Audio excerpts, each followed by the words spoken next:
It began with a storm and a wrong turn. Rain slashed sideways across the Carolina coast, blurring the world into shades of gray. When Claire Bennett's GPS whispered a lie, rerouting her down a sand and shell road that wasn't on any map, minutes later, her wipers died, her headlights flickered, and she found herself staring at a wrought iron gate swinging open to a mansion she'd never seen. Behind that gate waited a man who thought she was someone else, and a kiss that would unravel both of their lives. Some stories begin with destiny. This one began with a mistake. If this story touches your heart, don't forget to like, share, and subscribe now. Let's begin. Rain drummed against the windshield like 1,000 impatient fingers. Claire Bennett leaned forward, squinting through the blur of Spanish moss and headlights, the wipers flapping unevenly. Her phone screen glowed on the dash, the blue GPS line pulsing through a patchwork of roads that didn't seem to exist when she printed her map that morning. Rerouting. The voice chirped, far too cheerful for a night like this. She should have reached the community center 20 minutes ago, dropped off the shadow box for the fundraiser, and been back on Route 21 before the storm broke. Instead, the road had turned from asphalt to packed sand, then to something that cracked and shifted beneath her tires. Live oaks loomed on both sides, their branches knitting above like a cathedral roof. Every so often, lightning lit the marsh's silver ribbons of water cutting through black grass. Claire exhaled, trying to ignore the dull throb behind her eyes. Her mother would be waiting up, porch light burning, pretending not to worry. Just a few more miles, she murmured, but the GPS hiccuped again, spinning, recalculating. Then, with a chime, it froze. The screen went white. Perfect. She tapped the device, but it didn't budge. The wipers slowed, then died mid-stroke, leaving 2 arcs of water trembling on the glass. For a moment she could hear nothing but the hiss of rain. A sign appeared ahead, iron letters half hidden by ivy. She caught only fragments: Ward Private Drive. The gravel road wound between 2 brick pillars. A wrought iron gate hung open, one hinge complaining softly in the wind. She hesitated. 12 miles from town. No cell service. No idea where she'd gone wrong. Maybe there was a house ahead, someone with a phone. She inched forward, tires crunching on oyster shells, until the beams found a wide porch and a sprawling 2-story house with shuttered windows. The kind of old money estate that smelled of sea air and lemon oil. Lightning flashed, bleaching everything white. In that instant, she saw a figure move behind the front window. Claire grabbed the shadow box from the passenger seat, the hand-stitched collage wrapped in muslin, and dashed through the rain. By the time she reached the porch, her blouse clung to her arms and her shoes squelched. The porch light flickered once, then went dark. "Hello?" she called, knocking. Her voice sounded thin against the thunder. "I'm sorry, I just need to use a phone." For a moment nothing moved, then the door, heavy oak with a brass handle, unlatched itself with a slow click. A ribbon of light spilled from inside, warm and steady. She stepped across the threshold, heart racing. The foyer smelled faintly of cedar and something clean, like linen dried in salt air. Marble floors glistened under the chandelier's low hum. She hesitated, calling again. "Hello, anyone here?" Footsteps descended the staircase, measured, confident. A man emerged from the shadows, tall, his white dress shirt rolled neatly at the sleeves. Water dripped from his hair onto the polished floor. He looked at her with calm intensity, as if she were expected. "You're late," he said. Claire blinked. "Excuse me." He tilted his head slightly, studying her. The set of his shoulders suggested authority, but his voice stayed low, even courteous. "The storm slowed you down, I suppose. You're soaked." He reached for a folded linen napkin from a side table, stepped closer, and pressed it gently against her cheek. The gesture was so instinctive she didn't move until she felt the warmth of his hand through the fabric. I think you've mistaken me for someone else," she stammered, stepping back. "My name's Claire Bennett. My GPS. It sent me here by accident. I just need to call for directions. He frowned slightly, as if weighing whether to believe her. Rain boomed against the roof, thunder rolling over the marsh. No service out here, he said. Landline's on the fritz, too. Generator's been temperamental all week. A hint of wryness touched his mouth. You might as well stay until the worst passes. She glanced toward the door, then back to him. The foyer light haloed his face, strong lines softened by fatigue. Not unkind, just tired in the way of someone who's used to giving orders and being alone afterward. I don't want to intrude, she said. You already did, he replied, almost smiling, but it's fine. A gust rattled the windows. She hugged the shadow box against her chest. I was delivering this to the community center auction, hand-stitched photos of the harbor. I do small crafts. May I? He asked, gesturing. When she nodded, he peeled back the muslin and studied the piece under the chandelier. His expression changed something between recognition and pain. You made this? Yes, it's precise, he murmured, tracing a finger near a thread of silver depicting a boat wake. My father used to chart these waters. He'd have admired your eye for depth. The compliment caught her off guard. Thank you. He looked toward the rain-blurred windows. You drove 12 miles through this storm. You must be stubborn. I prefer determined. That almost smile again? He handed back the shadow box carefully. Determined suits you. The silence that followed wasn't awkward. It felt suspended, like the hush before a tide change. Claire became aware of the ticking of an antique clock somewhere deeper in the house, the faint scent of citrus on his sleeves. She realized, absurdly, that she felt safer here than she had on the road. Do you live alone? She asked, then flushed. Sorry, that's none of my business. It's an honest question, he said. Yes. Too long? Probably. His gaze shifted toward the staircase. People say houses remember laughter. This one hasn't heard any in years. Before she could respond, the chandelier flickered, dimmed, then steadied again. Outside, lightning split the sky open. For a moment, his reflection appeared beside hers. In the window, two strangers framed by rain. He offered the napkin again, softer this time. You should dry off before you catch something. She nodded, taking it. The cloth smelled faintly of starch and sea salt. When their fingers brushed, a tiny pulse moved through her part, warning, part wonder.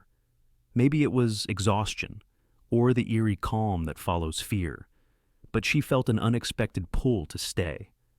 Just until the rain eased. He gestured toward a doorway leading to what looked like a sitting room. Come in, Ms. Bennett. We'll find you a towel and a phone that still remembers how to work. As she followed, she caught her reflection in the hallway mirror, hair dripping, eyes bright, heart knocking harder than the storm outside. Somewhere deep down, something told her that nothing about this wrong turn would be simple again. When the thunder rolled again, the house seemed to sigh with it. The storm outside hadn't softened. It only pressed closer, thick as breath against the windows. Claire stood in the wide doorway of the sitting room, still holding the damp napkin he'd given her. Ethan Ward, she'd caught his name from a framed newspaper on the wall, had disappeared down the hall and returned with 2 steaming mugs. Chamomile, he said simply. My housekeeper swears it tames chaos. She's probably right. She left before the storm. Claire accepted the mug. The warmth seeped through her cold fingers. You don't have to. I do. I'm not used to guests who knock during hurricanes. His tone carried a hint of humor, but his eyes stayed thoughtful, assessing. He glanced toward her tote bag resting by the armchair. Before we start, I want to apologize for the short notice. My assistant should have given you more time to prepare. Prepare for tonight's session, he said matter-of-factly. The board insisted on bringing in a consultant. He hesitated on the word, as though it tasted odd. They think I need polishing before the expansion hearing. Something about approachability optics. Claire blinked. unsure if he was joking. A consultant. He nodded. An etiquette coach. Discreet. I was told she'd arrive around 7. A Ms. Bennett. She stared, caught between laughter and disbelief. You think I'm... Oh, no, I'm not. A sharp crack of thunder interrupted her protest, shaking the window panes. The lights dimmed. Her phone, lying on the side table, buzzed once and went dark. No signal bars, no Wi-Fi. He arched a brow. You were saying, I'm not who you think? She tried again, though her voice wavered. I was on my way to a fundraiser, and my GPS sent you here by fate. He smiled, just enough to soften the words. That's an unusual pitch. Ms. Bennett? She exhaled in frustration. I'm serious. I don't doubt it. But since the storm has us trapped, perhaps you can humor me. Pretend for 10 minutes you are who I was expecting. Claire hesitated. His confidence wasn't arrogance, it was precision, the same quality she saw in engineers and surgeons. Still, the absurdity of it made her want to laugh. Teach you what? Exactly warmth, he said without irony. I'm told I lack it. She sipped her tea to hide a smile. That's not something you teach in 10 minutes. Then teach me the outline, he countered. I've been accused of looking like I'm assessing quarterly losses even when I'm complimenting a child's painting. That disarmed her. Maybe because you're too measured. People sense when a smile's been budgeted. He chuckled quietly. Budgeted. I'll remember that. He set down his mug and straightened, almost military in posture. So, where do we start? Claire shook her head, half amused, half charmed by his sincerity. All right, Mr. Ward, Rule 1, drop the stance. You're not at a board meeting. Shoulders down. He obeyed, lowering his frame a fraction. Rule 2, she continued, circling him lightly. Eye contact steady, but not invasive. You're not interrogating, you're listening. Listening, he repeated, turning his gaze on her. Her breath caught. There was something magnetic in the way he followed instruction, not flirtatious, not even deliberate, just focused. Better, she managed. Rule 3, when you greet someone, use their name. Names make people visible. He nodded, then stepped closer. Hello? Claire Bennett. The sound of her name from his mouth startled her more than thunder. See, he said softly. That's warmth. Close, she whispered. But maybe add a small pause before you speak. Let them see you mean it. He took another step forward. The air between them smelled faintly of citrus and wood polish. Like this. She looked up, meeting his eyes. Almost. A second of silence stretched too long. Outside, the wind moaned against the porch. Again, he said quietly. Tell me if I do it right this time. She swallowed, suddenly aware of the rhythm of her heart. All right. He lifted his chin, softer now. Good evening, Claire Bennett. Something in the way he said it, low, deliberate, sent a tremor through her. She forced a laugh. Better, less CEO, more human. He smiled faintly. Progress. Then, he glanced toward the hall mirror. One last exercise. They say physical cues matter handshakes. Gestures. True, she said, grateful for the shift. A light touch can bridge distance. He studied her as if memorizing an equation. Then, let's practice. Before she could ask how, he extended a hand. She placed hers in it, expecting a professional shake. Instead, he bent slightly in old-world courtesy and brushed his lips against her knuckles. The gesture was so unexpected she forgot to breathe. Was that wrong? He asked quietly. No, she said, her voice barely a thread. Just outdated. Then guide me. She hesitated, caught between reason and an inexplicable pull. Try this. When you thank someone, meet their eyes. A small lean forward, a natural smile, nothing rehearsed. He nodded once. Show me. She demonstrated, stepping closer, offering her hand as if greeting a friend. Thank you, she said softly, smiling without effort. He mirrored her motion. His eyes held hers. "Thank you," he replied. The lights flickered, generator humming back to life, washing the room in amber, and in that breath of distraction, his aim shifted. What should have been a polite kiss on the cheek landed instead at the corner of her mouth. For a suspended heartbeat, neither moved. The sound of rain filled the silence, steady and unblinking. Claire drew back first, startled, her lips tingling where the mistake lingered. Ethan froze, eyes widening as realization struck. That wasn't, it's fine, she said quickly, though her pulse betrayed her. You're improving. He searched her face, uncertain whether to apologize or laugh. Then, almost helplessly, he exhaled a single syllable. Damn. The generator hummed louder, steady and oblivious.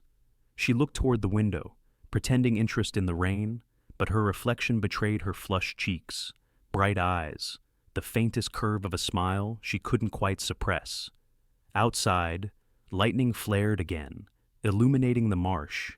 Inside, the silence stretched taut as a sail in wind, holding two strangers in the strange gravity of what had just happened, somewhere deep within the house. The antique clock struck once, its single note lingering like a promise neither of them yet understood. Dinner was not planned, yet somehow it happened. Ethan disappeared for 10 minutes and returned with a tray, 2 bowls of soup, a loaf of bread wrapped in a cloth napkin, and a silver candle holder with one unlit taper. When he struck the match, the small flame made the space look suddenly human. Claire sat across from him at the end of a long mahogany table meant for 12. The empty chairs glowed pale under the chandelier, their shadows stretching like ghosts along the floor. She glanced around. Everything gleamed, the china matched, the silverware lined in the perfect symmetry. Yet something in the room felt curated instead of lived in, like a museum waiting for laughter that never came. Ethan noticed her looking. "You're evaluating my decor." "More like reading it," she said softly. He arched a brow. "Reading it, I used to teach art before I started freelancing," she explained. "You can tell a lot about someone from what they choose to keep visible." Then read, he said, half teasing, half inviting. Claire's gaze drifted from one corner to another. A small violin case leaned against the cabinet. It was child-sized, the leather worn and the handle cracked. The E-string had snapped and curled like a question mark. On the sideboard stood a silver frame turned face down, as though to protect the picture inside from sunlight or from memory. "You keep the surface spotless," she murmured. "But every object here has a story you're not telling." Ethan's smile thinned. "Maybe I prefer quiet stories." "Even quiet stories want to be heard," she said. For a moment, the air between them held both challenge and sympathy. He looked away first, pouring soup into her bowl.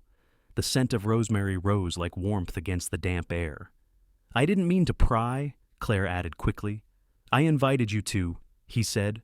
"Most people don't look past the marble." His tone was dry, but not cruel. Beneath it lived something more fragile regret, maybe. She spooned a taste of soup, surprised by how good it was. "Homemade.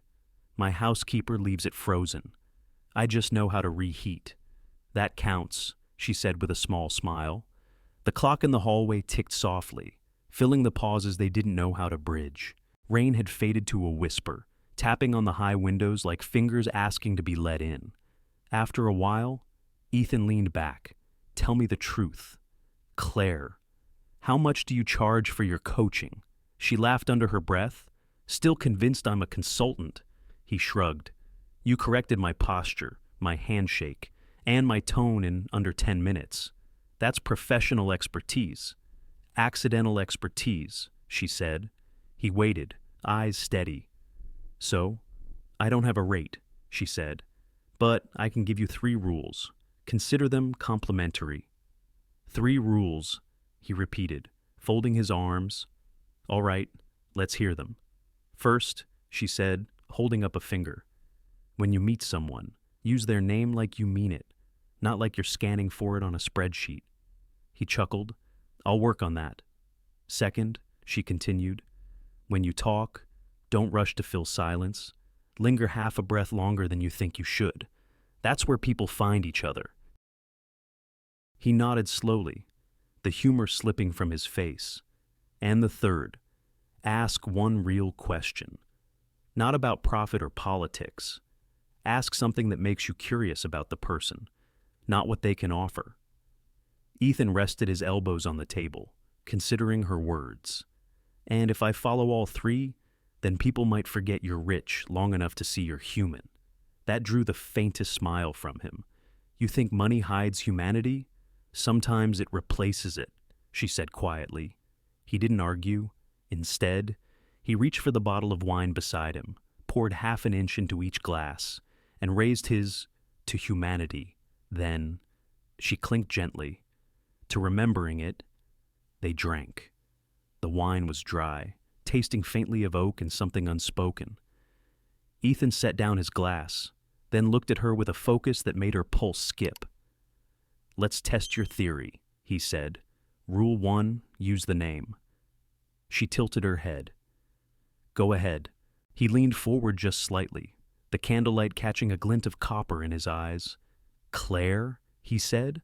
Her name came out low, deliberate, wrapped in something she couldn't define. It wasn't flirtation, not exactly, it was recognition. He said it as if he'd been trying to remember it all his life. The sound slipped through her like the first warmth after winter. She tried to hide her reaction by glancing at the window. That's adequate, she murmured. Only adequate. His voice softened, teasing. You could linger a little longer on the R. Makes it sound sincere. He repeated it, slower. Claire. Her laugh escaped before she could stop it. There. That's dangerously convincing.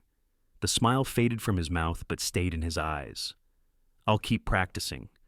She felt the ache bloom quietly beneath her ribs, the kind that comes when you realize you've been lonely for far too long, and someone else has noticed. To break the spell, she gestured toward the sideboard. You never showed me what's in that frame. He followed her gaze. For a long second, he didn't move. Then he said softly, Some stories are better left sleeping. Fair enough, she said, though curiosity burned. He rose, collecting the dishes. It's late. I'll walk you to your car once the road drains a little. Claire stood too, clutching her tote. Thank you for the soup, and for letting me trespass. You weren't trespassing, he said. You were rescuing my manners. At the doorway.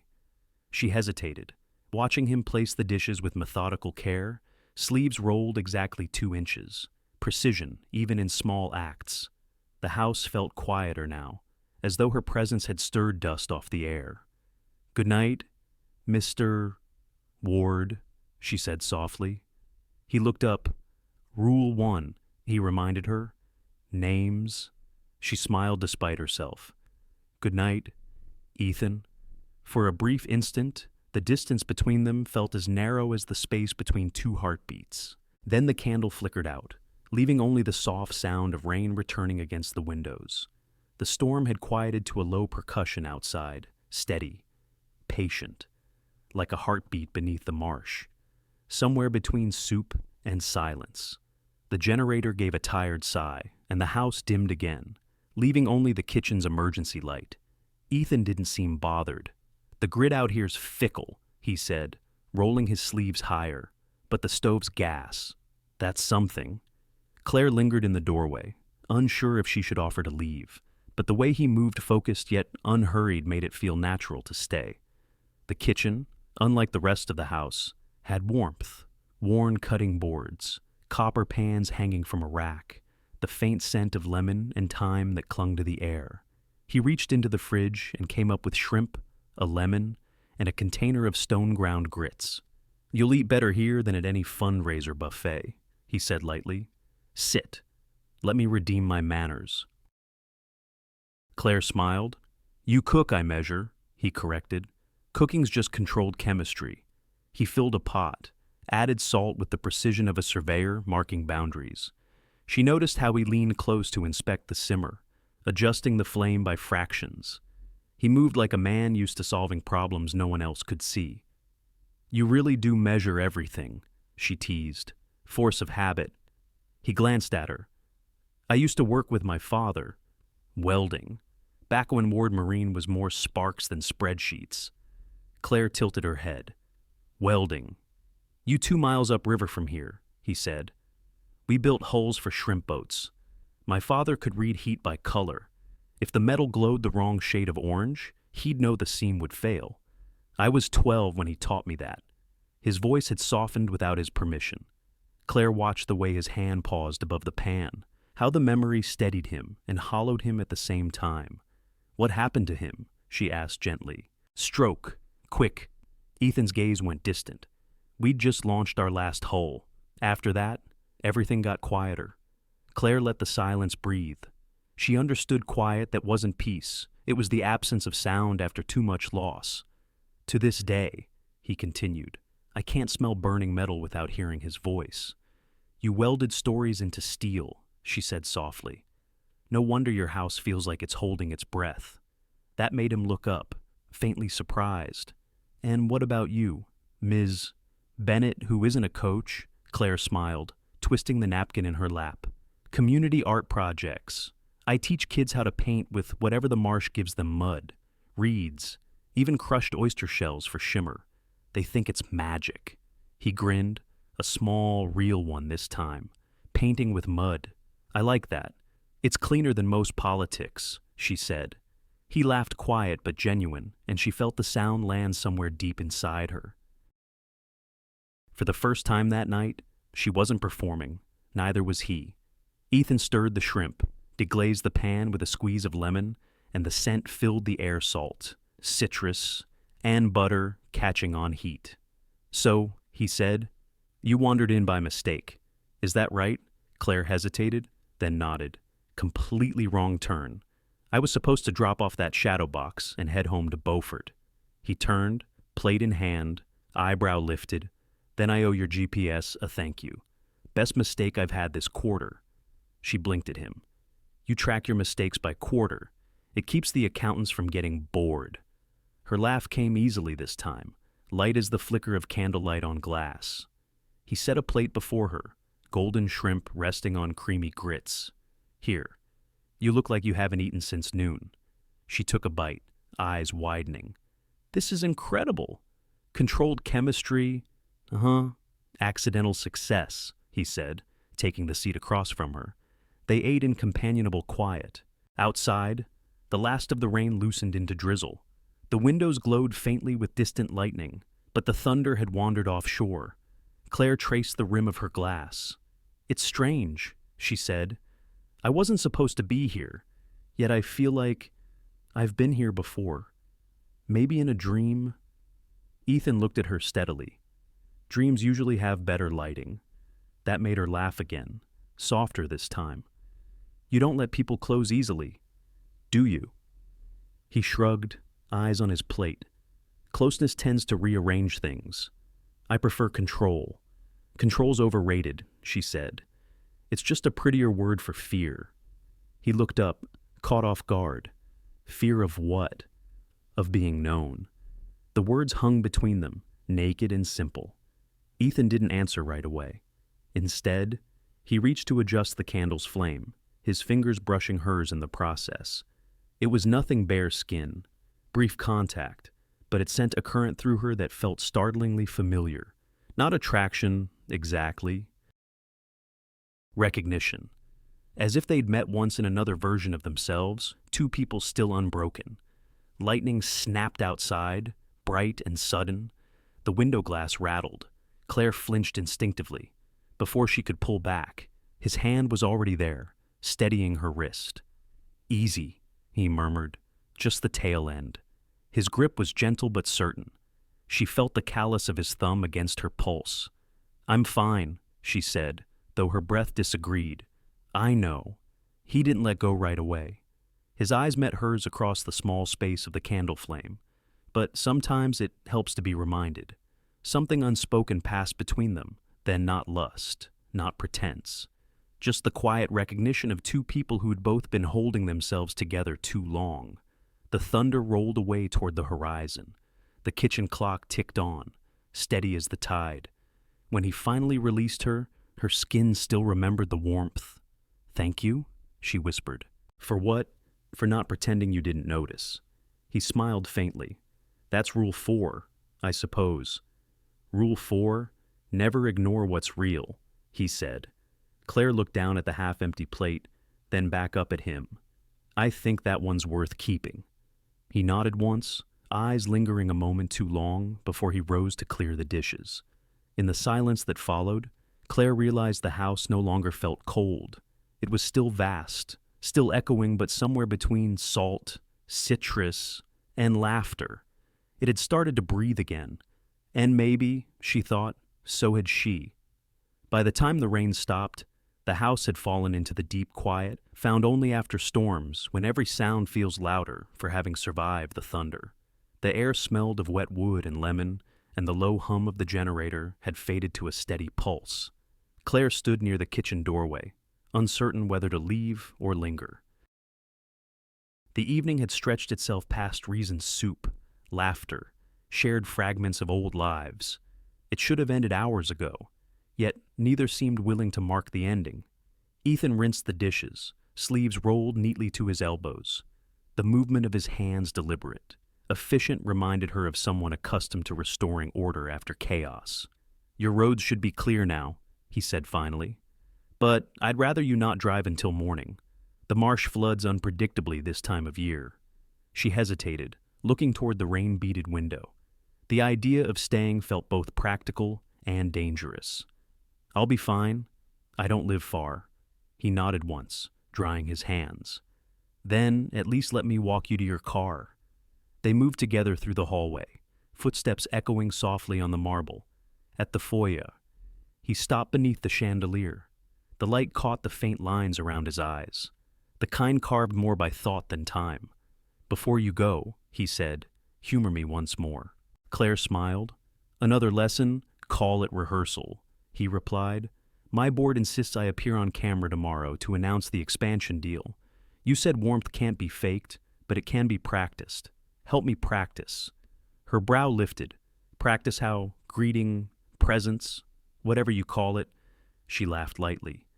"Presence doesn't come from choreography, Mr. Ward." He met her eyes. "Then tell me where it does. From meaning what you say." She said softly, and saying less. He took a slow breath. "Suppose I mean it. Then it'll show." He stepped closer, and the space between them felt electric quiet. Not dangerous, but heavy with things unsaid. "Would it be inappropriate," he asked, "if I thanked you? The way one would thank an old friend?" Claire hesitated. "That depends how old the friend is."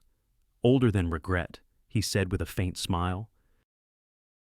"May I?" Her pulse quickened, not from fear but from something she hadn't felt in years, a spark of living she'd almost forgotten. She straightened, folding her hands in front of her. "Professional courtesy," she said, though the words trembled. He nodded once. Then, slowly. He lowered his guard.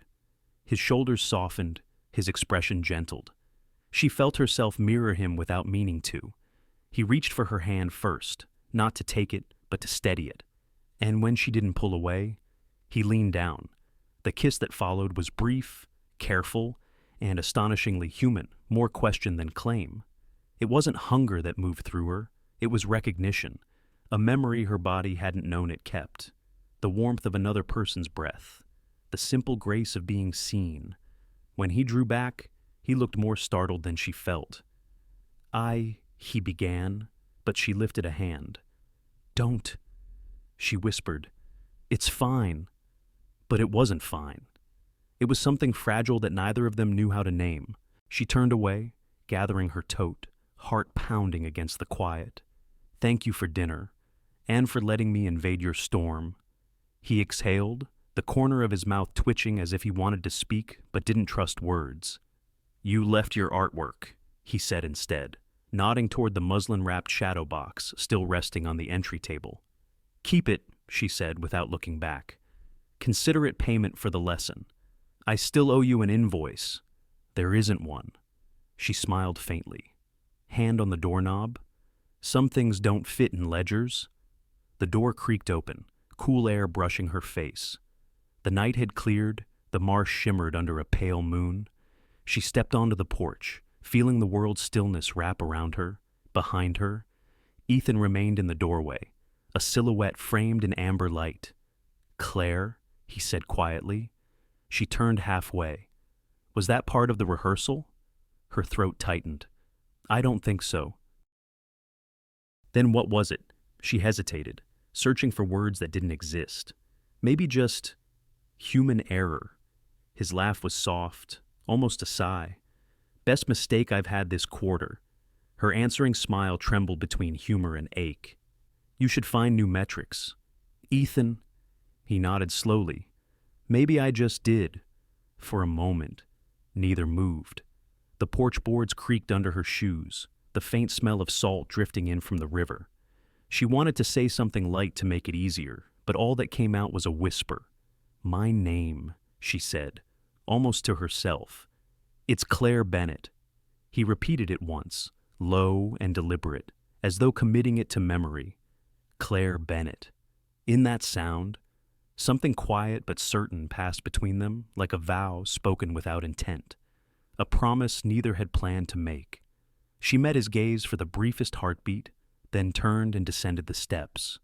Gravel crunched under her tires as she backed down the long drive.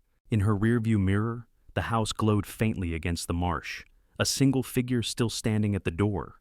When she reached the curve of the road, rain began again, gentle now, a whisper instead of a storm. She rolled down her window and let it brush her hand, cool and cleansing. Behind her, somewhere in that vast dark, a man was still tasting her name like a vow, and she knew that, whatever had begun tonight, neither of them could pretend it hadn't happened. The storm had ended, but the air still hummed alive, uncertain, waiting. Morning crept into the kitchen, the way low tide slips across the marsh, quiet, unhurried, inevitable. The storm had rinsed the world clean. Sunlight bounced off puddles in the yard, scattering little mirrors onto the ceiling. Claire stood at the counter, still in her robe, watching the coffee maker sputter. The scent of roasted beans filled the air, comforting in its ordinariness. She'd barely slept. Every time she closed her eyes, she saw that house again, the flicker of candlelight, the hush before his lips brushed hers. The way he'd said her name like it was a secret he'd just uncovered. She pressed a palm against her chest, as if to quiet the echo. May padded in from the hallway, barefoot, her silver hair tied loosely. "You're up early," she said, reaching for her mug. "Couldn't sleep," Claire murmured. May poured coffee, watching her daughter over the rim. "You always get that look when you've been thinking too much." "What look the one you had after you told me you were going to marry David?" May said with a soft chuckle. "Half scared, half certain you were making a beautiful mistake." Claire laughed quietly. "That accurate, huh?" May took a sip, eyes narrowing just a little. "Something's trembling in your hands? Honey, either you're cold or you've met someone." Claire glanced down. Sure enough, the spoon she was stirring clinked against the mug like a metronome out of time. She set it aside, embarrassed. "It's nothing, just a long night." May gave her the look only mothers possess, the one that hears the heartbeat behind a lie. "There's the man you meet," she said softly, "and the man he's running from. Make sure you know which one you kissed." Claire blinked, caught off guard by the precision of it. "What makes you think I kissed anyone?" May smiled over her mug. "I didn't. You just told me." The heat rose to Claire's cheeks. "Mom, relax," May said, patting her arm. "It's good to see color in your face again. Been a while." They fell into easy silence, the kind only years can teach. The radio hummed faintly from the windowsill, tuned to the local AM station. The host's voice drifted through the kitchen, steady, small-town familiar. And in other news, the Ward Marine expansion proposal has cleared the initial county review, though it sparked heated debate among residents. Some call it progress, others fear environmental fallout. Lines are open. What do you think? Claire's hand froze on the handle of her mug. The The sound of his name felt like a stone dropped in still water. May noticed the pause. That the same Ward who owns half the port. Claire nodded slowly. Ethan Ward. May stirred her coffee thoughtfully. Those kinds of men build kingdoms, but they never quite figure out what to do inside them. Claire looked out the window at the road disappearing through the pines. He's not what I expected. Maybe he isn't what he expected, either. The comment lingered between them. By late morning, Claire sat on the porch steps, laptop balanced on her knees, editing a set of photos from last week's community class. Children with paint-smeared cheeks grinned at her from the screen. One boy had used crushed reeds to draw a crooked sun. Another had painted a house with no doors, only windows. The simplicity grounded her.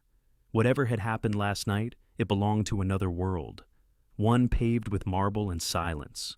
Hers was here, chipped porch railings, cicadas beginning their noon chorus, the taste of ordinary life returning. A truck engine rumbled in the distance. She looked up as a white courier van pulled into the drive, its tires hissing on wet gravel. A man in a navy jacket stepped out, clipboard in hand. Claire Bennett. She rose cautiously. "That's me." He offered a manila envelope, thick and sealed, from Charleston, signature required. She signed without thinking, curiosity tightening her chest. The driver nodded, tipped his cap, and left as quickly as he'd arrived. The envelope was unmarked except for her name typed in neat block letters. Perfectly centered. She sat back down on the step, fingers tracing the edges. For a long moment, she just listened to the marsh wind, half expecting some rational explanation to arrive before she opened it. None came. Finally. She peeled the seal. Inside lay a single check, clean, crisp, drawn from a Ward Marine account. The amount $10,000. Her stomach dropped. Beneath the check, folded neatly in half, was a note written in a firm, slanted hand. "For the coaching I didn't know I needed. Yabu." Claire stared at it until the ink blurred. A dozen thoughts collided: shock, disbelief, something dangerously close to affection. She read the line again, slower this time. "For the coaching I didn't know I needed." It wasn't payment. It was gratitude and maybe apology. But to whom? The etiquette coach he thought she was, or the woman he now knew she wasn't. The number on the check made her throat tighten. $10,000. Enough to fix her mother's roof, to fund next season's art program, to erase a handful of small, lingering worries. And yet the paper in her hand felt heavier than debt. May appeared behind the screen door. "Mail?" Claire quickly slipped the check and note back into the envelope. "Just some paperwork." May tilted her head, unconvinced. "You look like you've seen a ghost." "Maybe I did," Claire murmured. Her mother came outside, lowering herself carefully onto the step beside her. "You know, honey, sometimes people send money when they don't know what else to say." "Then what do you do with it?" Claire asked. May smiled faintly. "You decide whether to cash it or return the silence it bought." They sat there together, watching clouds drift east over the water. The breeze smelled faintly of salt and magnolia. Claire turned the envelope over in her hands, tracing her name again. The ink was precise, the handwriting restrained, but she could almost hear his voice behind it. She thought of his house, the violin case with the broken string, the frame turned face down, the careful way he'd said Claire. 12 miles, she thought. That's all the distance between his world and hers. 12 miles, and an ocean of difference neither of them could measure. A car passed on the main road, tires whispering on damp asphalt, and the sound faded into the hush of afternoon. May rose, touching her daughter's shoulder before going back inside. "Don't let a man's ghost pay your bills," she said gently. Claire smiled faintly, watching her mother disappear through the screen door. In her lap, the envelope caught a shaft of sunlight, glowing faintly gold. She could almost imagine it breathing alive with everything unsaid, everything yet to come. She slid the check and note back inside, pressed the flap closed, and whispered to no one in particular. "You have no idea what you've started." The wind shifted. Somewhere in the distance, the faint toll of a ship's bell drifted across the water, low, haunting, traveling the 12 miles between two hearts that were both pretending they hadn't been changed. The envelope wouldn't leave her alone. It sat on the counter for 2 days, a quiet intruder among coffee mugs and watercolor brushes. Claire told herself she'd return it tomorrow, maybe once she figured out how to phrase thank you. But I can't accept this. But curiosity has its own pulse. On the third morning, the light came in, pale and cold, the kind that shows every flaw in the glass. May was out walking with a neighbor. The house was still. Claire picked up the envelope again, feeling its weight. She meant only to reread the note. For the coaching I didn't know I needed, when she slipped the paper free, another document slid out, a crisp, folded page she hadn't noticed before. Her first thought was that it was a receipt, maybe bank correspondence. But when she opened it, the header stopped her breath. Cold, Ward Marine Logistics. Inc. Cargo Manifest, East Channel Operations. Below that, a list of ships, times, coordinates, each line printed with mechanical precision. Her eyes snagged on a date in the top corner, September 17th, 2020. Her pulse quickened. She knew that date. She would never forget it. 3 years ago. That same night, her sister's car had been trapped behind a barricade as the Beaufort Channel closed due to a barge collision. The ambulance carrying 9-year-old Ava, burning with fever, lungs failing, had been forced to take the long detour. 18 miles through back roads and washed-out bridges. She hadn't made it to the hospital in time. Claire traced the printed timestamp on the manifest with trembling fingers. The entry beside it read, Barge 412, medical freight, priority status, hold channel 40 minutes. 40 minutes. The same delay that cost a child her heartbeat. She read the name beneath the signature line, Ethan Ward, CEO. Her knees went weak. It couldn't be. There had to be some mistake. She scanned the rest of the page, heart pounding. Every line was businesslike, factual, sterile. Yet between those columns, she saw the shape of her own grief. She sank into the kitchen chair, staring at the check, the manifest, the polite handwriting of the man who'd kissed her as if he'd forgotten what warmth felt like. For the coaching I didn't know I needed. She whispered the words out loud, tasting their new bitterness. It wasn't a thank you. It was penance. By the time May returned, Claire had packed a tote with the envelope, her keys, and the shadow box he'd kept. She didn't say goodbye, just drove. The highway blurred past in shades of marsh and memory. Every mile tightened around her like a vice. The storm had long since cleared, but the world outside looked washed raw sky too bright, river too still. At mile 12, the road forked toward the causeway. She turned without thinking. The closer she got, the more the landscape felt haunted by absence, the guardrail where emergency lights had once flashed red, the bend where her sister had screamed into a dead phone. She slowed to a crawl, eyes wet but unblinking. When she reached the estate, the gate was already open. She didn't remember leaving the car in park, just the sound of gravel crunching beneath her shoes as she walked up the long drive. The envelope clutched so tightly the paper creased under her fingers. The house stood still against the sun, shutters closed like eyes refusing to wake. She reached the porch, raised her hand to knock, and the door opened before she could. Ethan stood there, framed by the same quiet light as the first night they met. He looked older somehow, as if the days since then had carried years inside them. His expression didn't show surprise. "I wondered how long it would take," he said softly. She froze. "You knew I'd find it." He nodded once. "You were meant to." Her voice broke. "You left that manifest in the envelope I did." "Why?" "Because I owed you the truth," he said.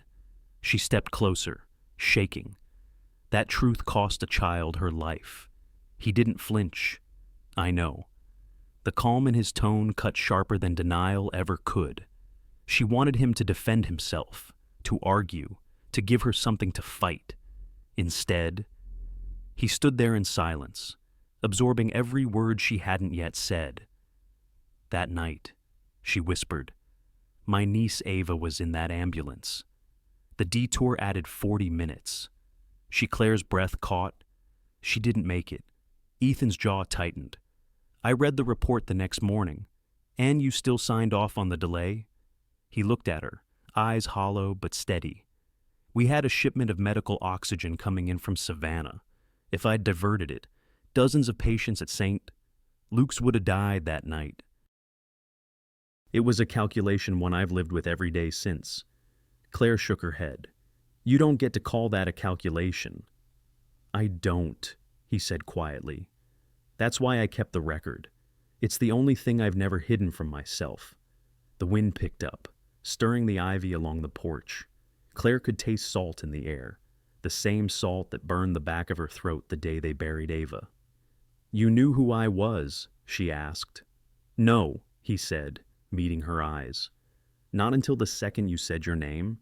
Then it hit me. I didn't know if you'd ever connect the dots.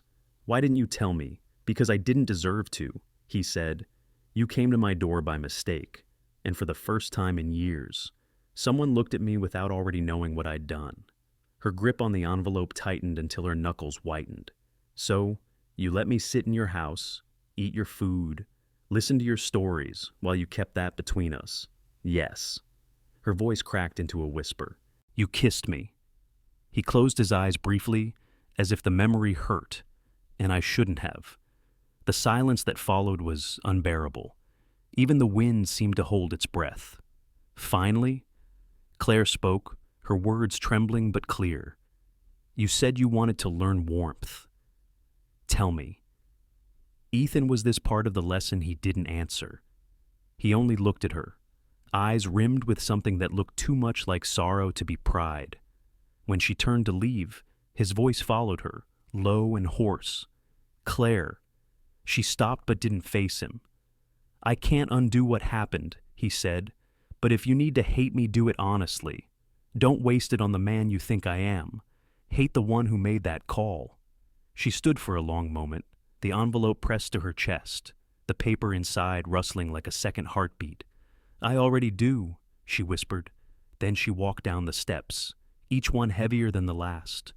Behind her, the house stayed silent. The wind carried the faintest echo of his voice, but it was lost quickly to the sound of the tide rising again, washing over everything that used to be certain.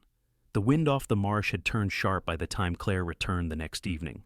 She hadn't planned to come back, she'd promised herself she wouldn't, but sleep had been impossible. Every sound in the house had become an echo, the hum of the fridge, the groan of floorboards. Even her own heartbeat seemed to repeat that date, September 17th, 2020. She parked by the gate and walked the long drive alone, gravel snapping beneath her shoes. The air smelled faintly of brine and cut grass. The lights in the house were dim, only a single window burning upstairs. She found him in his study, the same room where the chandelier caught dust motes like small ghosts. Papers covered his desk maps, charts, faded blueprints of the channel. He didn't look up when she entered. You shouldn't have left the door unlocked, she said. I knew you'd come back. His voice was quiet, but not surprised. Claire stayed near the doorway, arms crossed. You make that sound like a prediction. He finally met her eyes. Call it a calculation. The word made her flinch, like the one that killed my niece. He inhaled slowly, as though each breath scraped against bone. You came here for an explanation. No, she said. I came to understand what kind of man looks at a storm, a blocked channel, and decides to hold it open while a 9-year-old girl dies waiting for an ambulance. He didn't move, didn't defend himself. Sit down, he said quietly. I'll stand. Then listen, he said. For a long moment, neither spoke. The rain had started again, light but steady, tapping the tall windows like fingers seeking entry. When the accident happened, he began. I was in the control tower. We'd just lost one of our barge engines mid-channel. Fuel leak. 2 tugs couldn't hold her steady, and we had an incoming freight from Savannah carrying medical oxygen, generators, and ventilators. Half the region was still short from the hurricane the week before. If I'd ordered them to reroute, those supplies would have arrived 20 hours later. Patients on ventilators at St. Luke's would have died before morning. Claire shook her head. So, you played God? No, he said softly. I did math. Math. The word cracked in her throat. He looked down at the map spread across his desk, a red line marking the channel, dotted with time stamps. We kept the route open 40 more minutes to clear that barge, 40 minutes to save a shipment, 40 minutes that cost. He stopped, as if the next word refused to form. Ava, she whispered. He nodded once. I didn't know about her. Not until the next morning, when I saw the local report. They said traffic delays from the barge accident had blocked emergency access to Beaufort. I remember her name, Ava Bennett. I remember because it was the first one that didn't feel like a statistic. He turned to her fully now. The lines on his face seemed deeper, drawn by guilt rather than age. You want me to say I'd make a different call if I could? I would. But that doesn't erase the one I made. Claire's breath came shallow. You stood there in your tower watching the storm, watching those red lines on your screens, and you thought you were saving lives. I thought I was doing what was necessary, he said. She stepped closer, anger rising through the grief. Necessary doesn't make it right. I know. Then why keep the manifest? Because forgetting is easy, he said. And I didn't deserve easy.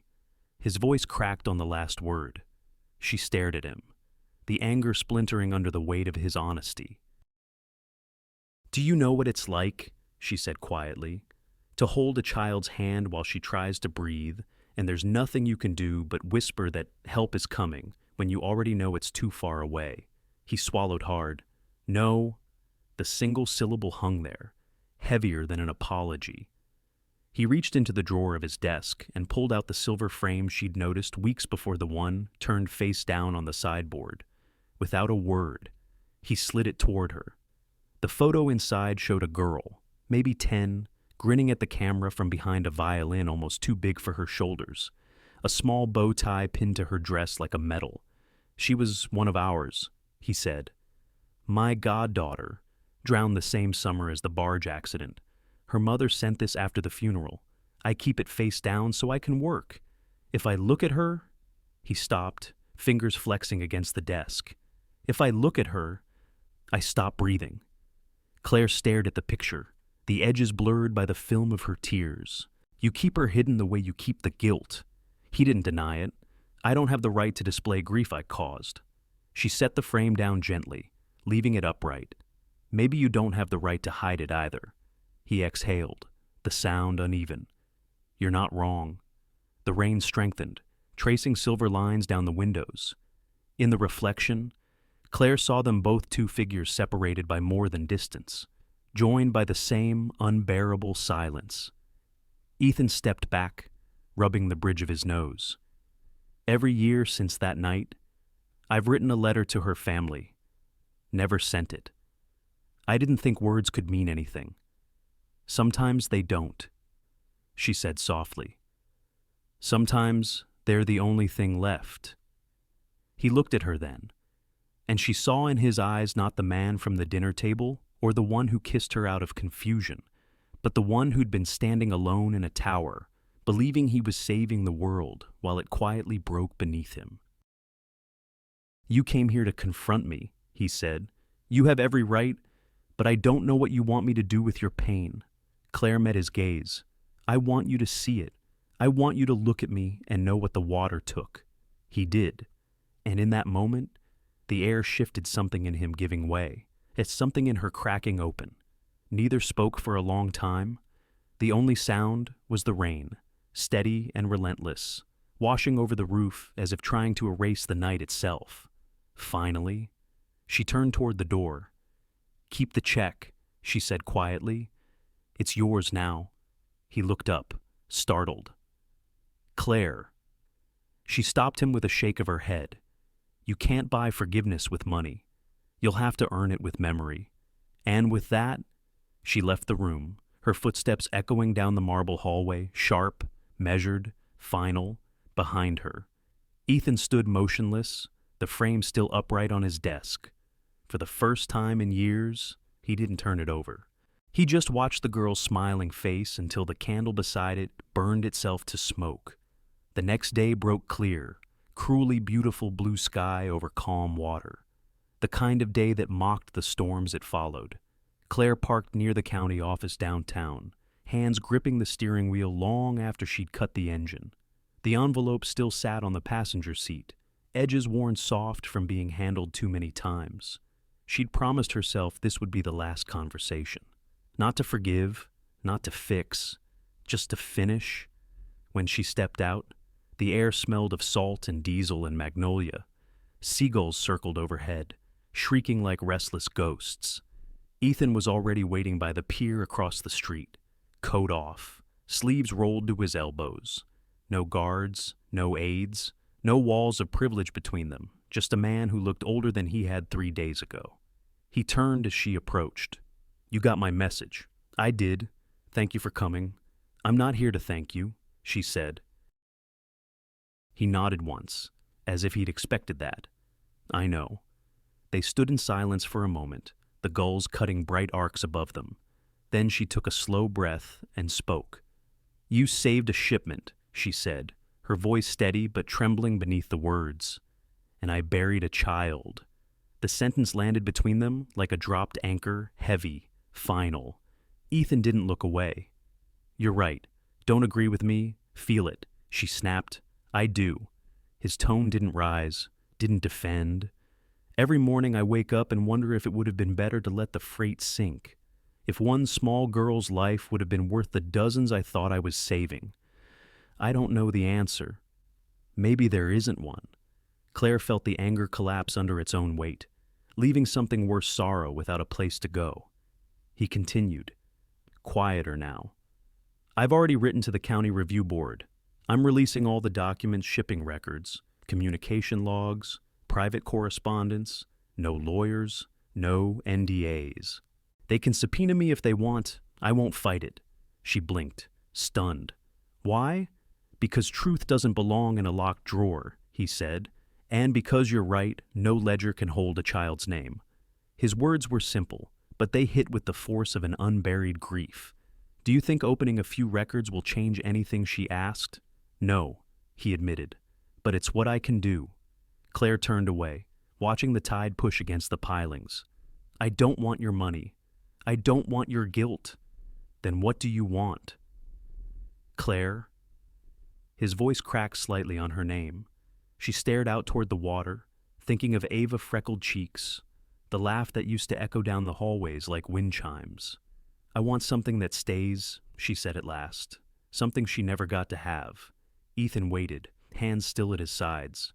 "There's a public pier near the elementary school," Claire continued. "Kids go there after class to watch the shrimp boats come in. It's where Ava used to throw bread to the pelicans. I want a bench there with her name on it. Not fancy, just real." He nodded slowly.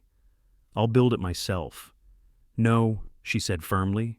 "You'll donate the wood. I'll build it with my students. It'll mean something that way." Ethan looked down, a faint, broken smile ghosting across his lips. "You're right again." The wind lifted a strand of her hair across her cheek. For the first time in days, she didn't brush it away. "I'm not looking for right," she said. "Just human." He stepped closer, close enough that she could see the exhaustion etched into his face, the kind that doesn't come from sleepless nights, but from years of carrying a weight that can't be dropped. "I never wanted this to hurt you," he said. "It already did. I know." His voice faltered, "And I know saying I'm sorry doesn't mean a damn thing." "Then don't say it," she replied. "Show it. Keep your word. Testify. Make sure no other parent has to watch flashing lights fade down the road while the world decides which life to save." He nodded, the motion slow, solemn. "I will?" Claire studied him for a moment. This man she'd once mistaken for a stranger with kindness in his eyes, who turned out to be both savior and destroyer in the same heartbeat. She could almost feel the old warmth flicker, but she let it die quietly. "There's one more thing," she said. "When you talk to the board, don't use her as an example. Don't say her name to make your guilt smaller." "I won't," he said, "but I'll make sure it's carved on that bench." A long, silent stretch between them. The tide shifted, pulling back toward the open sound, the water catching gold light from the setting sun. Finally. Claire exhaled. "Then I guess that's all." Ethan's throat moved as he swallowed. "If you ever want—" "Don't," she interrupted gently. "Let this be what it is. You've done enough harm trying to fix what can't be fixed." He nodded again, but didn't move. His eyes followed her as she turned toward the parking lot, the last sunlight catching in her hair. When she reached the boardwalk's edge, she paused, half expecting him to call out to explain, to plead, to ask for something neither of them could give. But he didn't. He stayed where he was, hands in his pockets, watching the water, and in that stillness, she realized it was the first unselfish thing he'd done in years. As she walked away, the sound of the tide faded beneath her footsteps, replaced by the soft rustle of gulls settling for the night. She didn't look back. Behind her, Ethan turned toward the horizon, the sea swallowing the sun whole. In the reflection of the water, it looked almost like forgiveness, but not quite. The hearing was held in the old courthouse by the harbor, a weathered brick building with windows that looked perpetually damp from years of salt and wind. Inside, folding chairs lined the aisles, packed with townspeople clutching petitions, notebooks, and curiosity disguised as righteousness. Claire sat near the back, her hands clasped in her lap. The smell of rain drifted in through a cracked window. Outside, gray clouds pressed low over the marsh. She hadn't wanted to come. May had begged her to let it go, to stop opening wounds that wouldn't heal, but some things didn't belong to silence anymore. At the front table, Ethan sat flanked by his attorneys, 3 men in dark suits, faces arranged in neutral efficiency. The county review board occupied a long oak bench beneath a frayed state flag. Microphones crackled. When the chairwoman called the session to order, the murmur settled into an expectant hush. "Mr. Ward," she said, "you've requested to address the board directly. Your counsel may remain seated, but you understand anything you say will be entered into public record." "I understand," Ethan replied. His voice carried easily, low but steady. He rose, buttoned his jacket, and looked briefly toward the audience. For a fleeting moment, his eyes met Claire's. She couldn't read them, only saw exhaustion softened by resolve. He began simply, 3 years ago, a barge accident in the Beaufort Channel resulted in a 40-minute delay that closed emergency access to part of the mainland. That delay was authorized by me." A murmur rippled through the crowd. Cameras clicked. Ethan continued, unflinching.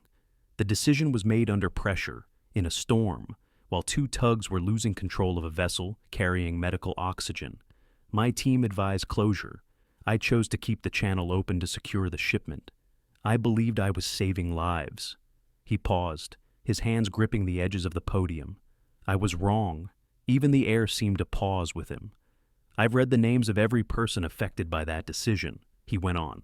"One name I can't stop reading." His voice faltered just once, then steadied. "Ava Bennett, 9 years old." The courtroom went utterly still. "I don't have a legal defense that will bring her back," he said quietly. "But I can tell you this corporate policy will no longer be written by cost-benefit equations that forget the human side of the ledger. I am waiving all confidentiality agreements and releasing full operational logs to this board, effective immediately." Behind him, one of his attorneys shifted forward, whispering urgently, but Ethan raised a hand without looking back. "You don't speak for me today." Claire felt something loosen in her chest. Not forgiveness, not yet, but the first hint of respect. The chairwoman nodded solemnly. "Thank you, Mr. Ward. Mrs. Bennett, you've submitted a statement. Would you like to read it now?" Claire rose, her pulse drumming in her ears. She hadn't planned to speak aloud, but words on paper had a way of losing their power if left unspoken. When she reached the microphone, the room seemed to shrink around her. She unfolded the single sheet she'd written at her kitchen table the night before. The ink smudged where tears had fallen. "My name is Claire Bennett, she began. 3 years ago, my niece, Ava, died on a night when an ambulance couldn't cross the channel. I've spent every day since trying to understand how a decision so far away could reach into our lives and tear a child out of it. A whisper moved through the audience, but Claire didn't look up. This isn't about vengeance. It's about visibility. We live in a county where profit often speaks louder than people. I'm asking that we remember there are faces behind every figure, families behind every forecast. She glanced toward Ethan, meeting his eyes. You can build 100 ships, but none of them will ever carry the weight of one child's name. What matters now is not punishment, it's change. Her voice caught, then softened. Let this hearing mean something more than anger. Let it mean we're done pretending math can measure a life. When she finished, the room stayed silent for several heartbeats before the chairwoman thanked her quietly. Claire returned to her seat. May, seated behind her, touched her shoulder once, a wordless gesture of pride. The rest of the hearing blurred statements, legal jargon, people rising to speak for or against. But the air felt different now. The old class lines that usually divided the room, dock workers, executives, retirees, seemed to thin by an inch. No one shouted, no one left early. Even the lawyers stopped checking their phones. By the time the session adjourned, rain had begun to fall outside, gentle but insistent. The crowd spilled onto the courthouse steps under umbrellas and plastic ponchos. Claire paused under the overhang, watching water bead on the railing. Across the steps, Ethan stood alone. His attorneys were gone. He hadn't moved to follow them. When he saw her, he walked over, unhurried. The rain darkened his shirt at the shoulders. He carried an umbrella in one hand. You didn't have to speak, he said. I did, she replied. You didn't have to listen. I needed to. He opened the umbrella, holding it out toward her. You'll get soaked. She looked at it, then at him. I've been soaked before. His mouth twitched in something like a smile. You always decline help gracefully, and you always offer it too late. That earned a quiet laugh, worn, rueful, but real, fair. The rain thickened, tapping the umbrella like a soft drum. She could smell salt in the air again.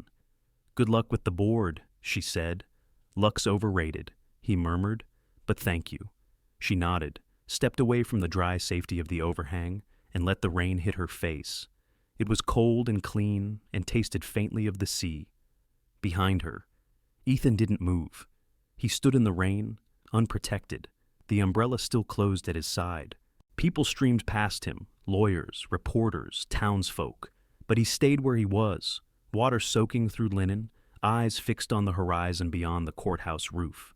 And as Claire crossed the street, she turned once to see him there, still, solitary, drenched but unflinching. For the first time, she thought he might finally understand what it meant to stand in the storm and not try to control it. The porch light of the courthouse flickered on, golden against the gray rain, and for a heartbeat, it illuminated them both, two figures on opposite sides of the street, no longer enemies, not yet absolved, but bound by the fragile respect that sometimes grows from shared wreckage. By the end of the week, the hearings had wound down. The county promised transparency. The papers ran photographs of Ethan standing in the rain, and talk at the cafe divided neatly between praise and suspicion. But for Claire, everything still felt unfinished, like a melody cut off before its final note. On Saturday evening, as dusk slid quietly across the marsh, a car pulled into her gravel drive. The sound startled her mother's cat from the porch swing. When the engine stopped, a tall man stepped out mid-50s, trim, in a navy windbreaker that looked too corporate for her neighborhood. He carried a leather folio under one arm. "Ms. Bennett," he asked gently. "I'm Sam Porter. I work with Ethan Ward. I used to be his COO. Claire stood in the doorway, unsure. "Used to be," he gave a small nod. "I resigned yesterday." That caught her attention. "Why?" He hesitated, then smiled without humor. "Because sometimes loyalty starts to feel like cowardice." Claire motioned for him to come inside. He didn't sit right away, just looked around the small kitchen, the watercolor paintings pinned above the table, the smell of coffee that still lingered from the afternoon. "You've got a warm place here," he said. I think that's why he trusted me to come. What does he want? Nothing, Sam said. But there's something you should know. He set the folio on the table, opened it, and slid a single envelope toward her. Its seal was unbroken. On the front, her name, Claire Bennett, written in careful, measured handwriting. He didn't send this, Sam said. He never meant to. He wrote it 3 years ago, the week after the Channel accident. I found it in his office safe when we were closing down files for the investigation. It's part of a small notebook, names, numbers, handwritten calculations about who was affected, who was helped, who was lost. He called it his ledger of consequence. Claire didn't touch the envelope yet. Why bring it to me now? Because he's not going to, Sam said softly. And because there's one more thing you deserve to hear. He took a deep breath, as though bracing himself. Do you remember that night at his house, the storm, the confusion, the kiss? Her pulse quickened despite herself. Yes. He nodded slowly. You thought he mistook you for a coach. I thought so too, until after the hearing. I reviewed the contract records again. The board did hire an etiquette consultant through a private app, but it wasn't for Ethan. It was for me. Claire blinked. You. He gave a rueful half smile. Apparently my way of talking to reporters was too direct for their liking. The coach canceled last minute, but the calendar notice stayed in Ethan's phone. When you showed up that night, he truly believed fate had sent his consultant to the wrong house. But that practice, Sam paused. That wasn't rehearsal for him. It was real. The first time he'd let himself feel anything since the night your niece died. The room went very still. Claire sat down, slowly. He never told me. He wouldn't. Sam said. He thought you'd think it was a lie. And maybe it would have been easier for both of you if it had been. She stared at the envelope again, its seal catching the lamplight. What's in here? Sam exhaled. Pages, names, the math of regret, and one letter addressed to the unknown mother or aunt of the girl who didn't make it. He didn't know who you were then, but he wrote it anyway. Claire's throat tightened. He kept that. He kept everything, Sam said quietly. Every storm report, every name, every minute logged. He said it was the only way to keep the truth alive by letting it haunt him. He looked at her then, eyes steady but kind. Whatever you do with it, make sure it doesn't haunt you too. She nodded, unable to speak. When he left, dusk had deepened into indigo. The crickets had begun their patient chorus, and the marsh glowed faintly silver under the rising moon. Claire sat at the kitchen table for a long time before finally breaking the seal. Inside was a small, black moleskin notebook, its edges smudged with fingerprints and time. The first few pages were lists, coordinates, shipping manifests, numbers, initials. Each entry ended with a single word in his handwriting, cost. Then, midway through, came a dated page. The ink was darker, pressed deeper into the paper, as if written in a tremor. September the 20th, 2020. To the unknown mother or aunt. I made a call I believed would save lives. I measured numbers, and I forgot to measure the space between them. I told myself 40 minutes was a fraction of a night, and I was wrong. It was an eternity I gave away to you. They told me the child's name later, Ava. I wrote it down so I wouldn't lose it. I thought if I wrote it enough times, the guilt might fade into something manageable. It didn't. If you ever read this, know that I have nothing clean to offer you. No defense, no redemption, no excuse. Only a record of what I took and what I've tried to give back. They say water remembers everything it touches. I hope, somehow, she knows the river still carries her name every time the tide turns. E. Claire's vision blurred halfway through. She closed the notebook, pressing her palm against its cover, as if trying to still its pulse. The letter wasn't eloquent, it wasn't tidy or redemptive, it was human clumsy, aching, imperfectly honest. She turned off the overhead light, leaving only the lamp's warm halo on the table. The shadows trembled slightly, soft and alive. In that quiet, She realized the truth was never going to absolve anyone, not him, not her, but it was something solid to hold on to. Something real. Through the window, she could see her porch light flickering the same bulb that always needed tightening after a storm. She thought of Ethan's words that night. The warmth in his voice when he'd said her name, like it mattered. Maybe it had. Claire reached for her phone, thumb hovering over his number. Then she stopped. Some truths didn't need to be spoken tonight. Instead, she placed the notebook gently beside her coffee cup and whispered, "I hear you." Outside, the marsh wind stirred the chimes by the door, their sound soft as breath, neither forgiveness nor farewell, just a small, fragile peace. The morning of the dedication dawned cool and bright, the kind of morning Ava would have loved. Soft light, the smell of salt and pine, the tide pulling gentle fingers through the reeds. The new bench sat at the edge of the pier, its grain sanded smooth, the brass plaque catching the sun like a small flame.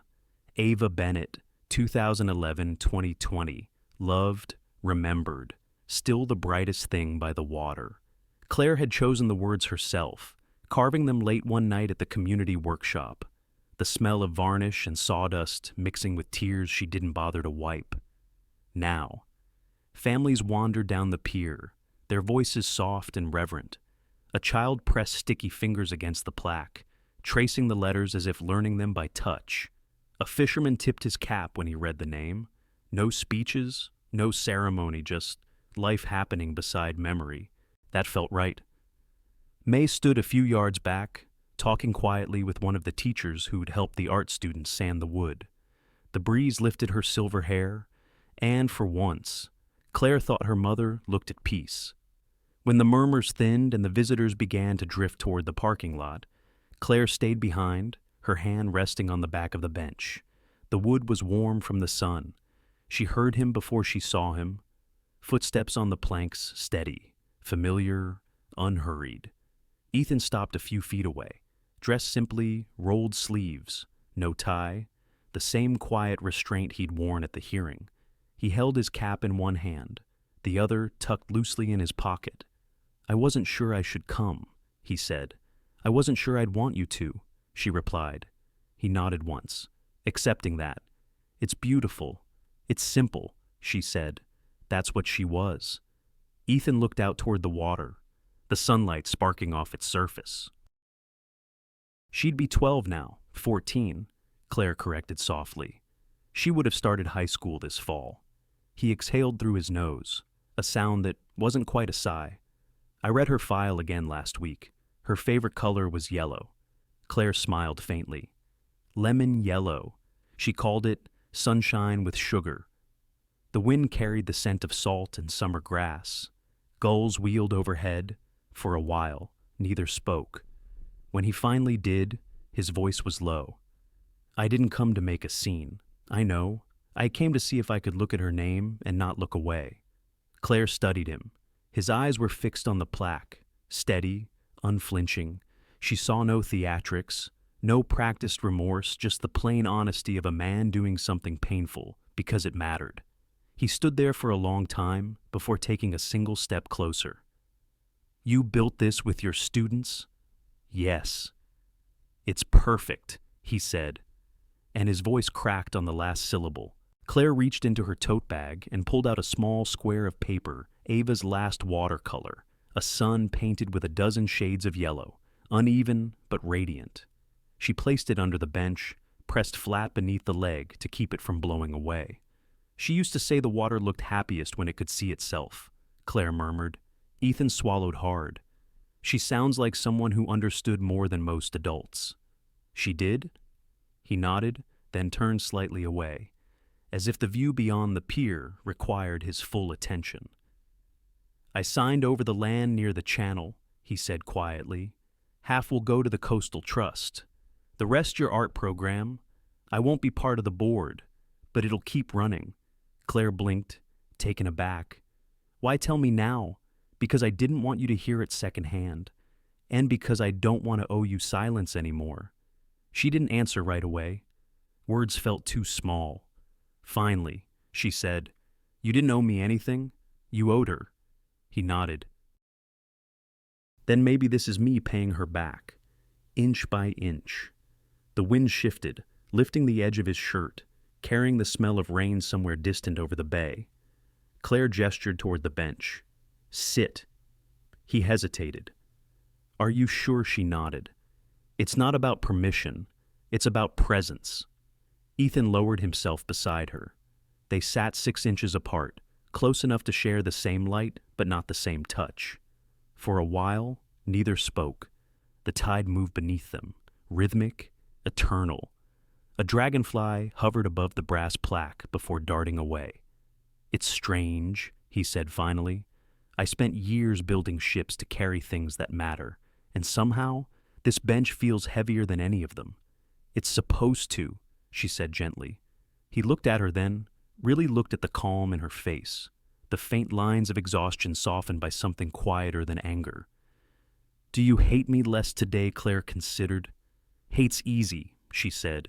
It keeps you company when forgiveness feels too big. But today, maybe I'm just tired of hating. He nodded once, accepting the words as a gift he hadn't expected. That's more than I deserve. Maybe, she said, eyes still on the water. But it's what I have to give. A long silence followed, peaceful, not empty. Children's laughter floated down the pier again. Someone tossed bread to the pelicans. The world, as always, kept moving. Claire brushed a speck of dust from the brass plaque, then whispered, half to herself, You'd have liked him. Ava. He's learning. Ethan's eyes flicked toward her, a question in them, but she didn't elaborate. They sat that way until the light began to change, the sun slipping lower, turning the water bronze. Shadows lengthened across the boards. Finally, Claire stood. I should go. Mom's waiting. Ethan rose with her. Thank you for letting me stay. She offered a small, tired smile. It wasn't letting. Ethan, it was choosing. He watched as she walked down the pier, her figure growing smaller against the fading sky. When she reached the end, she turned back once. He was still standing by the bench, his hand resting lightly on the backrest beside Ava's name. He wasn't praying. He wasn't asking. He was just there still, quiet, finally honest.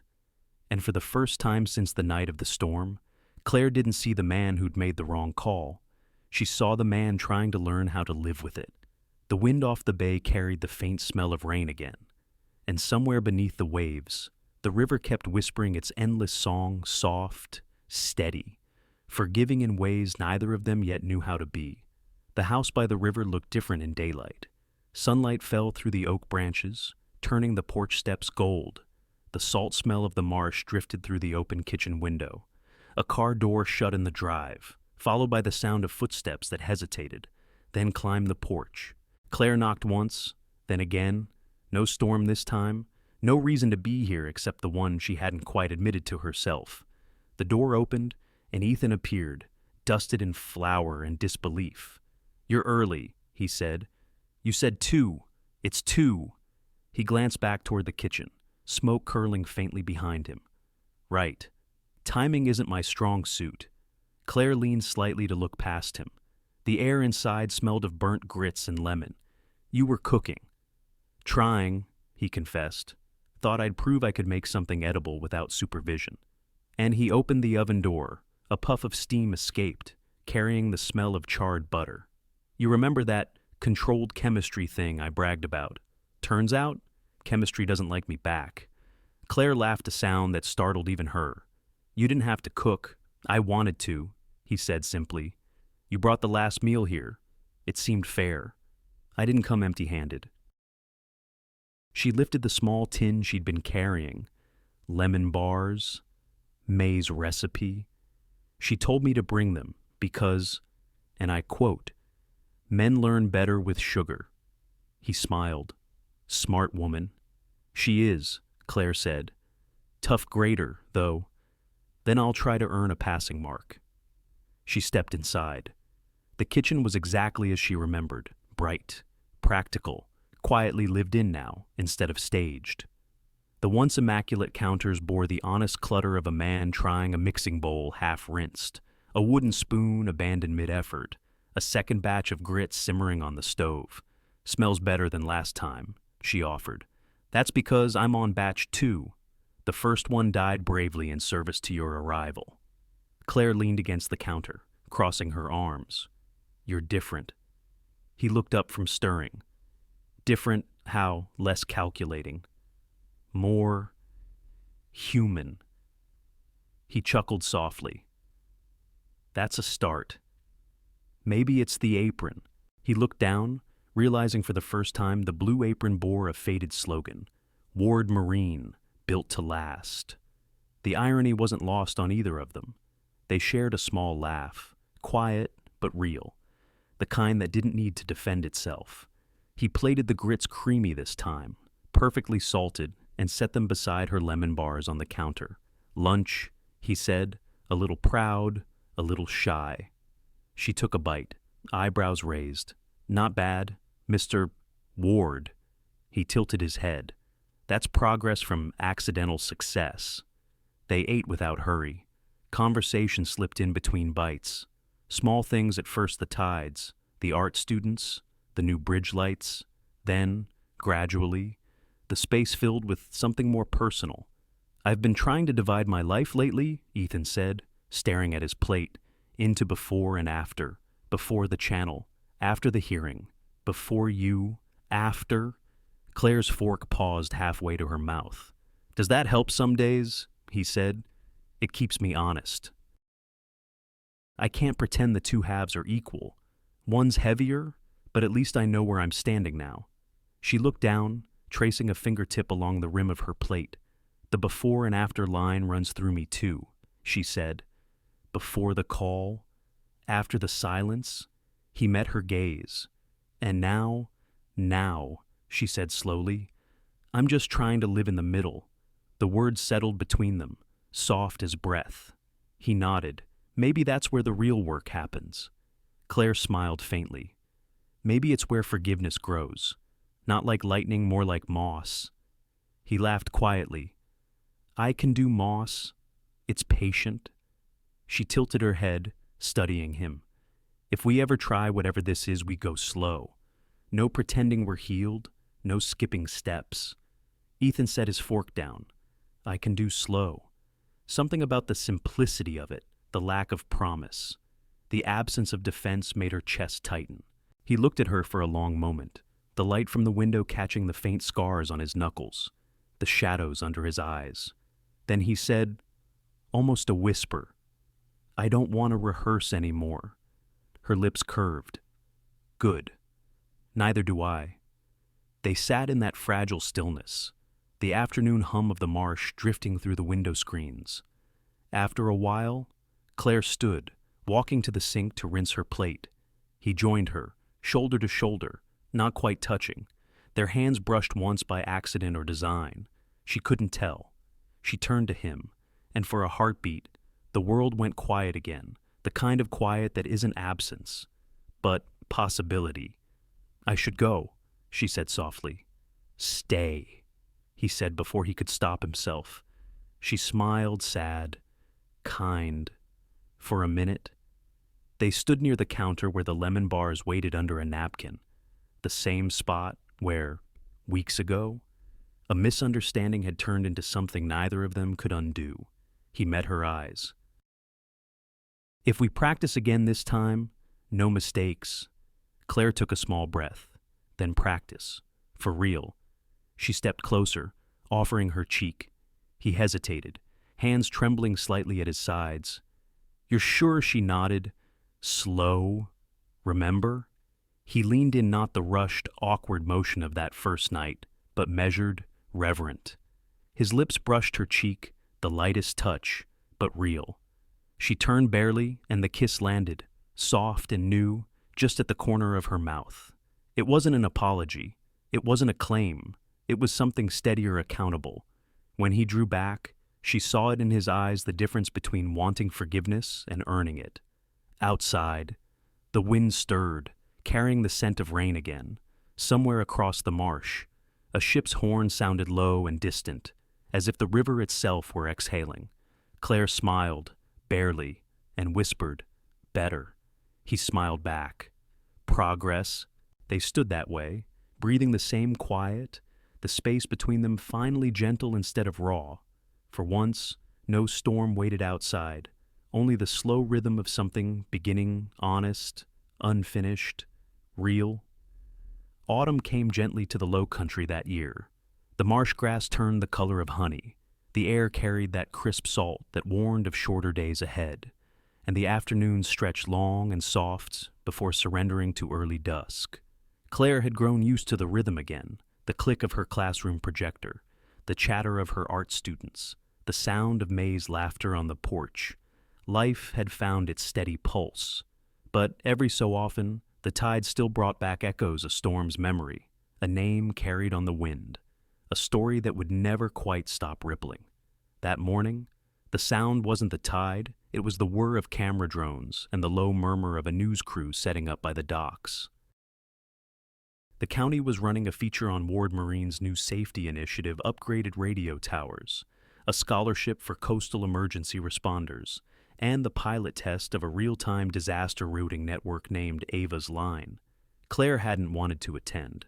She didn't like cameras or the easy spin of public redemption, but when Ethan called and said quietly, "You should be there," she found herself driving the 12 miles anyway. The harbor shimmered under the noon sun.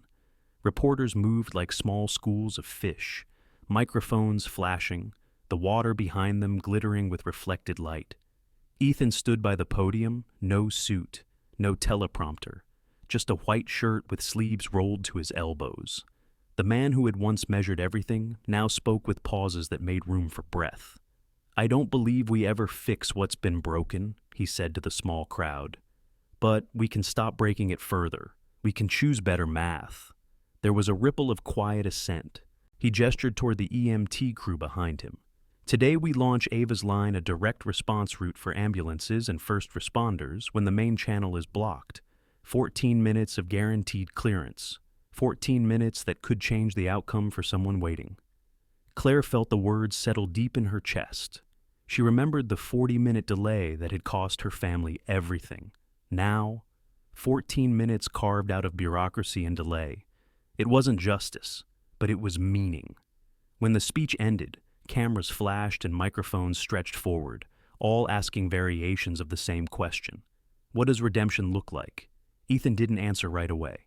He looked past the crowd, found her near the back, and smiled. "Redemption," he said finally, "looks a lot like showing up and listening." Then he added, almost to himself, "This is Claire Bennett.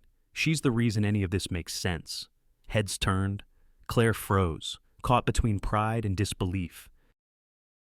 No title, no embellishment, not consultant, not coach, not advisor, just Claire.